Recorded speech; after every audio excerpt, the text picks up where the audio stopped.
ఏదైనా పర్లేదు. కానీ దేవుడు సమూయేలు లేపిన తర్వాత దేవుడు సమూయేలుతో మాట్లాడడం ప్రారంభించాడు. ఇది చాలా అద్భుతం. ఎందుకంటే ఆ సమూయేలు ఉన్న దగ్గరే ఎవరు పడుకున్నారు?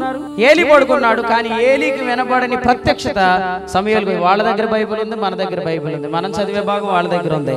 కానీ వాళ్ళకి కనబడని సంగతులు ప్రభు మనకు కనుపరుస్తాడు. నిజంగా సమూయేలు గ్రంథం 4వ అధ్యాయంలో అరిచారు లేదు, భూమి ప్రతిధ్వనించినంత అరిచారు.